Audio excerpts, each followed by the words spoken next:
नमस्कार शेतकरी मित्र, आपण आज या टोमॅटोच्या प्लॉटवरती व्हिजिट साठी आलो होतो। तर या ठिकाणी टोमॅटोची बांधणी चालू आहे मित्रांनो। आणि इथे आपण जर बघितलं तर सफेद नायलॉनचा इथे वापर केलेला आहे। का बरं वापरले नाही तर शेतकऱ्याला विचारलं आपण, तर शेतकरी बांधवाने आपल्याला त्या दोन्ही मधला फरक सांगितला। तर म्हटलं मग आपण ही माहिती तुमच्यापर्यंत देखील पोहोचवू, त्या संदर्भात आपण इथे व्हिडिओ बनवतोय मित्रांनो।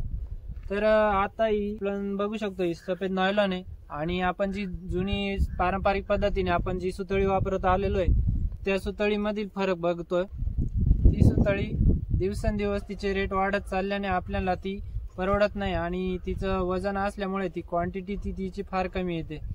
तसं त्या तुलनेत हिचं बघितलं तर ही वजनाला हलकी असल्यामुळे हिची 1 किलो मध्ये क्वांटिटी जास्त येते। क्वांटिटी म्हणजे हे जे पदार्थ आहे हे जास्त मिळतात आपल्याला। जर सुतळी टोमॅटोच्या वजनाने लवकर पावसाने कुजायची आणि तुटायची तर हिचं तुटण्याचं प्रमाण फार कमी, म्हणजे मुळातच ती तुटत नाही लवकर। आपण किती ओढली तर तुटत नाही। ही पक्की असल्यामुळे बरेच शेतकरी बांधव या सुतळीकडे दोरीकडे वळले। तर 2-3 वर्षापासून ही मार्केटमध्ये नवीन आल्यामुळे हिचे खूप शेतकरी वापर करतायत, पण आपण हिचे तोटे देखील बघितले पाहिजे मित्रांनो।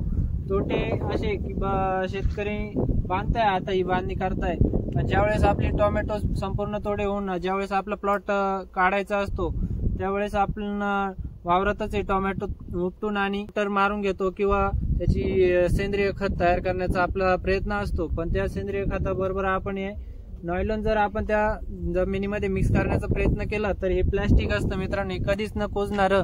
याने आपलं जमिनीचं प्रदूषण होतं आणि पुढे जाऊन आपल्याला आपल्या पुढच्या पिढीला हे त्रासदायक ठरू शकतं।